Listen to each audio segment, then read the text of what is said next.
but it's over, we're saying goodbye.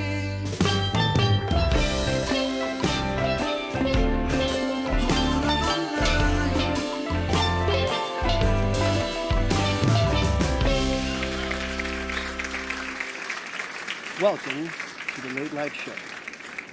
Tonight, I'm here with Robin Dubois. Robin, how are you today? I'm doing pretty good. How are you? I'm doing pretty well, actually. Just coming back from Mexico, so happy to have seen my family because it's the thing that I miss the most of New York. If I could change something of the city, it would be to have family here with me too. Yeah. But it is what it is. What about you? What is something that you might like to change from the city? I guess having my family here as well. We're kind of spread out all over. I'm originally from the South, so migrating from the South, we kind of went all over. So yeah, I guess it will be having family here as well. Do you like it here? Yeah, I love New York. Endless possibilities, a lot of people as well. So yeah, I enjoy New York. And plus you get your tours here as well. You get transplants and people that migrate from other places as well. So yeah, I think New York is like a melting pot that I enjoy being in. And these days, what do you do here in New York? A lot, to be quite honest. In terms of production, I am a producer and a production coordinator. However, in my 9 to 5 day to day, I'm a bartender as well on a yacht cruise. So I meet different migrates through there, or internationals through there as well. So yeah. And what kind of productions do you do?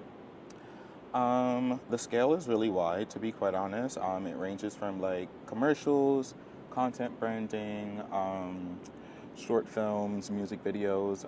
For the most part, we are heavily delved into content branding and commercial videos, kind of just telling stories about little creatives or little businesses, small businesses, and kind of just expounding on their story and trying to give them the same eyes as a bigger production value would probably give them. What would you say is your favorite type of production? Like, if you could do any production you could, which one would you pick? What would you pick to do? Probably documentaries.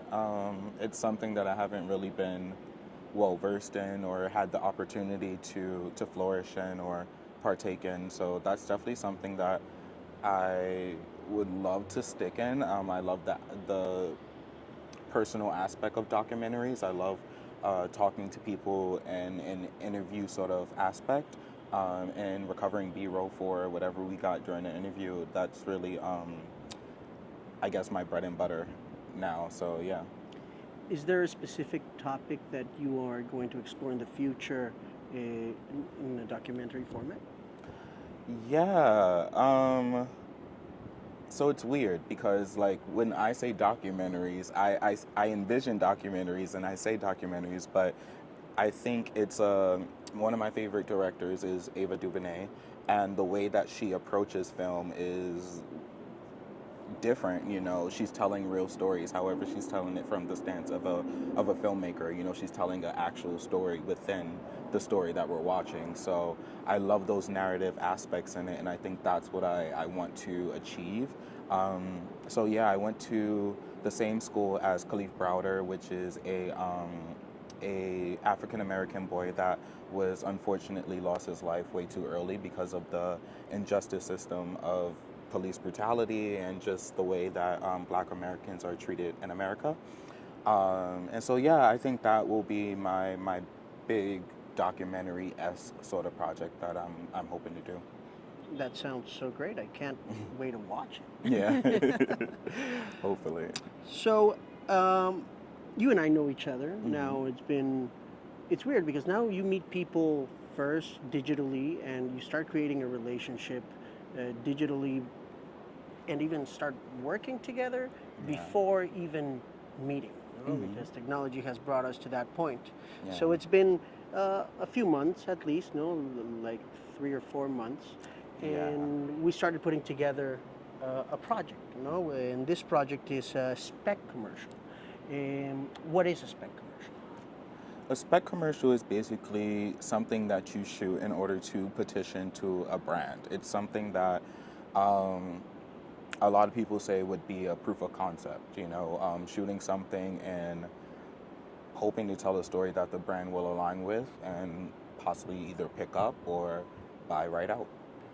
How do you approach a project like this? Like, where do you start to be able to do a spec commercial? Well, one, you look at the markets that are lacking. You see where exactly the spec commercial is ideal for, because but you want to make something that is going to stand out, and you want to make something that also aligns with the brand identity. So I think that's where I really start off with, is finding out who doesn't have this and where can I come in. And then from there, you just start developing the creative. You figure out what's the story going to be. If it's for an iron, you figure out what's that story going to be and how you're going to implement that iron. And yeah, you kind of just go from there. You start to onboard your crew. You start to get people a little bit more interested in it. And yeah, all the pieces kind of just fall through: locations, equipment, all that good stuff. You figure out what you need. But really, it starts with your idea, with the creativity. How do you fund a project like this? Yeah, that's the that's the kicker question, right? Many different ways. Some people can do it whether they're approaching the brand directly, and you get funding from them. Sometimes it's all on the creative to kind of fund it themselves. And then sometimes it's a collaborative effect, to where everybody's working together in order to put the pieces together in order to make this project come alive. And I think that's what happened with the last spec commercial that I produced and that I did, because yeah, the budget was low, so everybody had to put their pieces together, and yeah. And the budget that existed, you had to put to be Yeah, able so to. the budget that existed, I had to basically put the funds together for it. But if you come up with a system like I did, your past projects can fund your future projects. But it all comes at an expense. Will this work? Will this not work? And that's the alignment of a spec commercial. Is that it's a big risk. So, how many people did you say you got on board to be able to do this spec commercial uh, pretty much for free, correct? Yeah, I mean, yeah, pretty much for free. Let's see. I want to say about like 30 people will probably be on our crew and our cast. It was about a hefty 10 with our cast. I would say 10 with our cast, and then with our crew is about a good, maybe it was 25 people. Because with our crew it was about 15 people. Um, yeah. And why do you think all of these people would want to participate in a project like this? Well, yeah, it starts from that creative, like I said before. It really does start with the director, and if they have a clear insight about how this project will progress throughout, production to post production and throughout, and it has to be, you have to sell something to the crew. Essentially, is that this will make it to someone's eyes. I think that's the selling point with the crew, is that no matter what happens, that I'm going to make sure that we get some sort of eyes on this, some sort of recognition for the work that we put through for a spec commercial.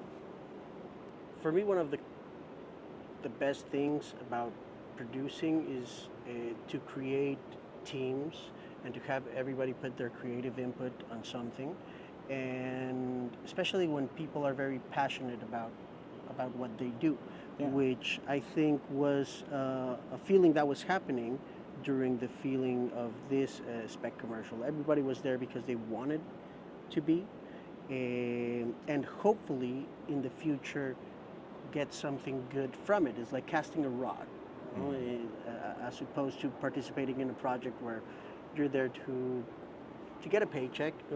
Sometimes a credit, which in this case it's also a credit, but I guess we had a lot of people in that room that want more than what they actually have at the moment.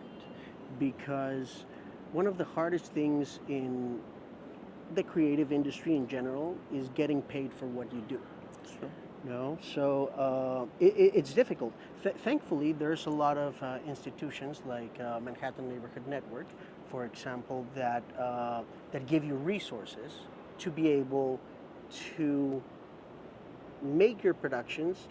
Obviously, like not everything is covered, but for example, the wonderful studios at Manhattan Neighborhood Network were available for us to be able to create something like this.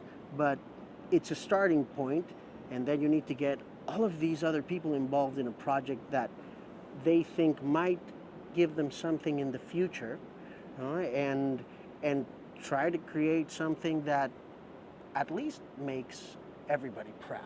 Yeah. You know? Yeah, yeah. I think, but also like in terms of like compensation, I also think like that collaborative spirit that I was talking about earlier is a payment in itself for some of these people. A lot of these people, like for instance, Maria, she's a ballet dancer, and she works on all of these elaborate sets as sound design and art PA, and all of these other things, and her husband as well. So yeah, while they do need this as some sort of upward mobility and yeah, some sort of totem on their resume, by all means, I think a bigger portion of it all is that they are interested in the project and they want to get into something fun, and I think that's what it is for creatives nowadays. It's just that, yes, I want a paycheck, but also I want to do something that means something to me. And yeah, I think that's what the project was. It was a fun thing that everybody knew was going to mean something. I, I just like video production in general. Like the, the ability that we have these days to create with the technology that exists really Yeah. amazes me. And in the end, I think for some of us, it's the legacy that we're going to leave. It's going to be in all of these videos. And I believe that at some point in the future, people won't know which videos are real and which are not. Like now, there's all these genres that are real, but they're not real, and then you don't know if they're real or not. And there's so much content that you can't really see it in your lifetime or in many lifetimes. But let's just assume that a meteor uh, crashed into the earth, and a lot of things disappear, but some content is still there, and then some aliens come and find it. Do you think aliens exist? Um, yeah, I'm sure. I'm sure. Yeah, Yeah. that's a good answer. Yeah. It's weird to think that there might not be, like, that would be scary, like that there's nothing else besides this, knowing that there's so much space because there is a lot of stuff out there. Yeah. Yeah. And for example, do you think this is the first time you're alive?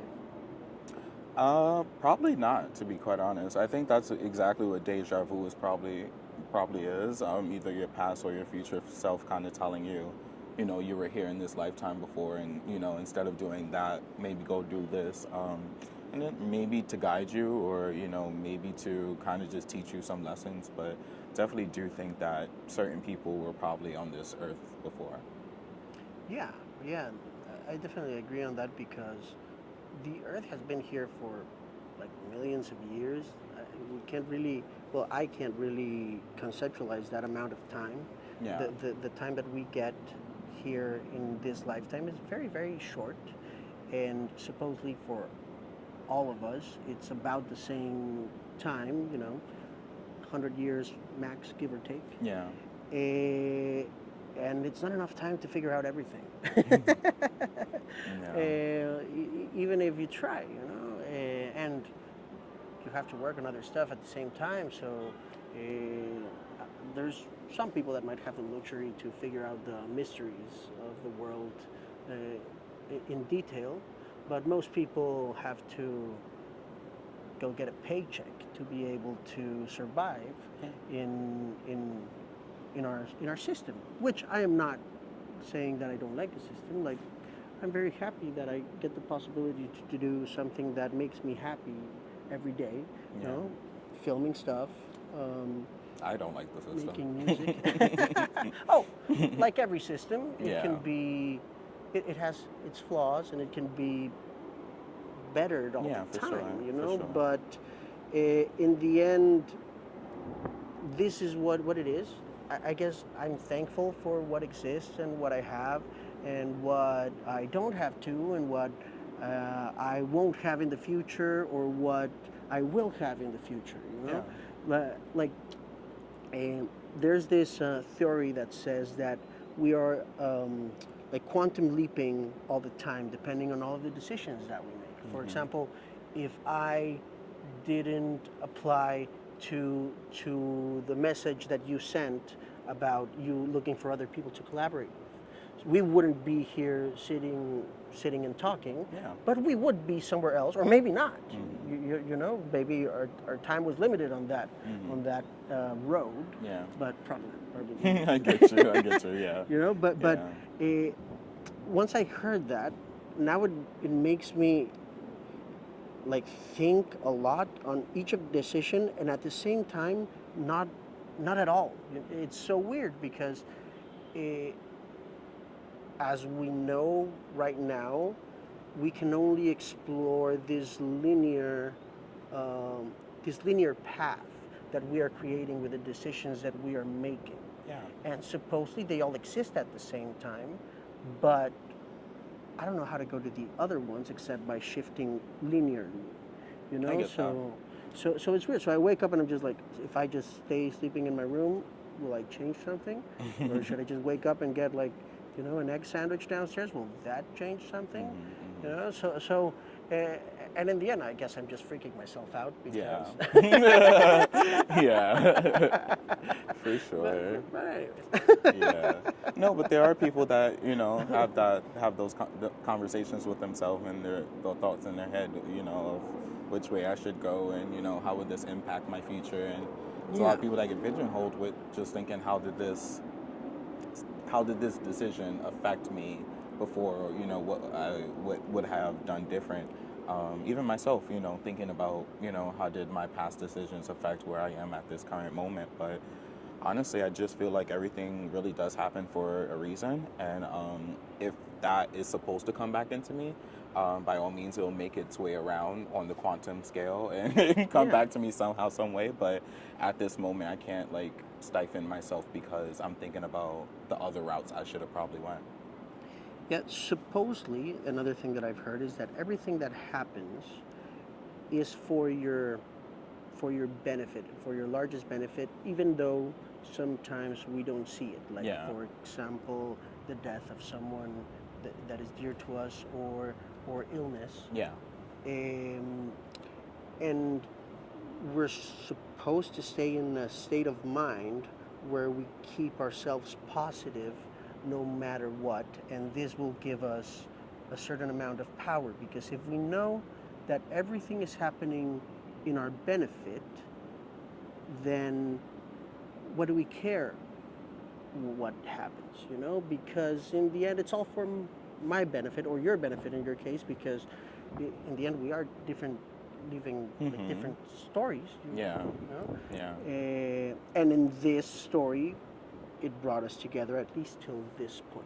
Yeah. So I like thinking of that because I do feel empowered by thinking that everything is in my benefit. However, sometimes it's difficult because sometimes things attack your feelings. Well, not attack them, They're but human. they're in your Yeah. feelings, and you're just like, how can this be in my benefit? I really wanted this, or why did this person have to go like to another realm or wherever we go? Like, for Yes. example, where do you think we go after? Actually, yeah, I don't know.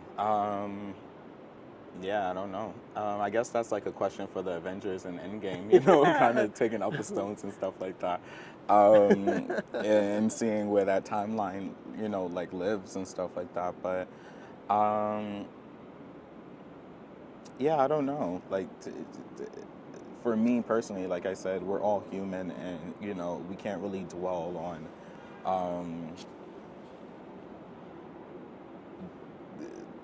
we can't dwell on things that are literally innately human, you know. So it's like certain things where it's like the sky is blue and and the grass is green, and if we were to think about why this is happening over and over and over again, we'll probably go insane thinking why this is happening. I think it aligns with kind of like that. It's like we have to just go day by day and just allow whatever happens to happen to us and find the keys and the lessons in order to the life lessons, I guess, in order to apply it for the next day. And that was actually one of the films that I did before too. Was this girl was going through a lot of stuff, and she literally had to, and it wasn't like very apparent, but like the universe was trying to tell her to listen to what everything is going to you and apply that for tomorrow. You can scream, you can shout, you can get upset because it's human, and it's okay to be human, but you do kind of have to go on for tomorrow. So it's very interesting because even with that question that you pose, is like, if she didn't have that breakdown in that movie and she didn't have that moment of release for her, I wonder what would have happened to her, before that moment of release, and what parallel universe she probably would have embarked on with that being said. Yeah. It's very interesting. Mm-hmm. Yeah. And where would you like to go if you could choose where you're going to go after this adventure? Yeah. In terms of like, Well, for example, my grandmother believed that there was heaven, and I believe she went to heaven. nice. I don't know if everybody goes to heaven, but in her world, heaven existed, Yeah. and she went there. Yeah. So, where do you think you want to go? Yeah. I mean, in the spirit of thinking, we've all been here before. I would love to be reincarnated. Hopefully into someone whose pockets are a little bit fatter than mine's are right now. And, I'm living a wealthy, soft life. But yeah, I would love to be reincarnated because I'm not done with this world. Right now in this moment, I'm still in my 20s, so Yeah. I wouldn't want to go anywhere else. I wouldn't want to go up. I wouldn't want to go down. I would just like to be back, to see Yeah. this world once more. Yeah. Yeah. If you had 3 wishes, what would they be? 3 wishes.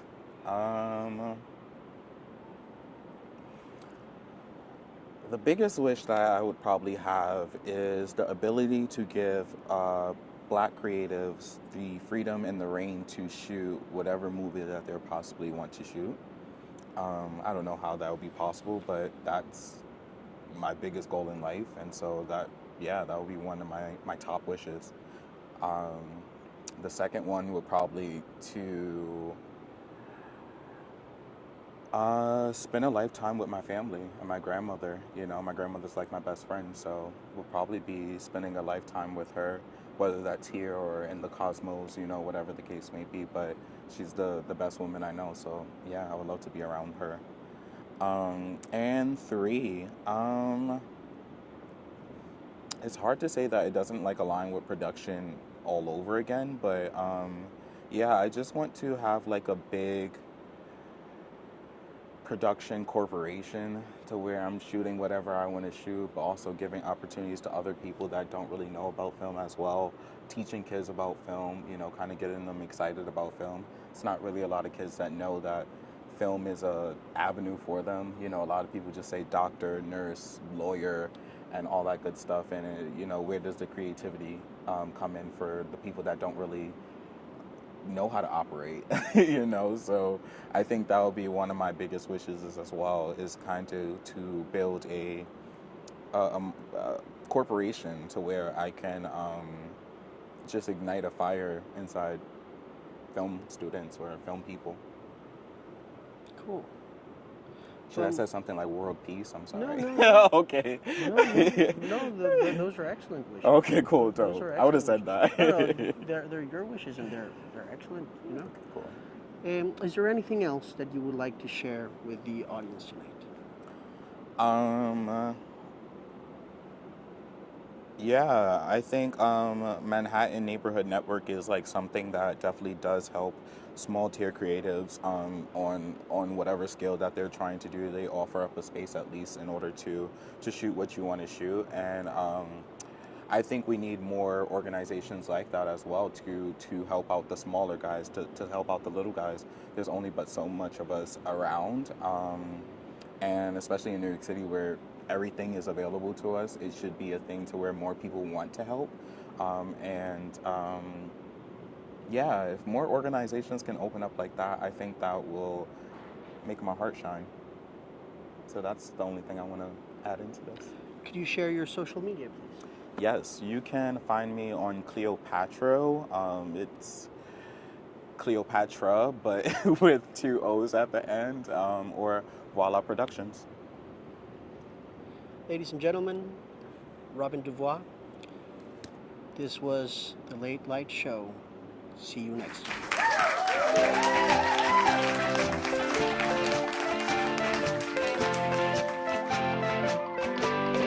All of our lives, we look for shiny days. All of our lives, we're lucky so far. Let's get it right this time. Let's stop on over by the sun.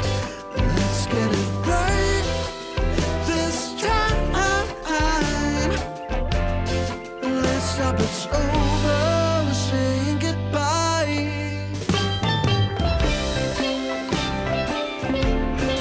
All of our lives,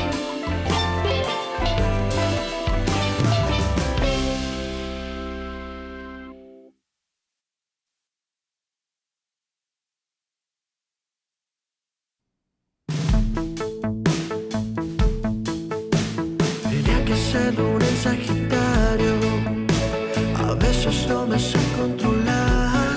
De tu ventana te observo a diario, déjame entrar. Ya estoy bastante cansado, que en mis sueños nada sea real.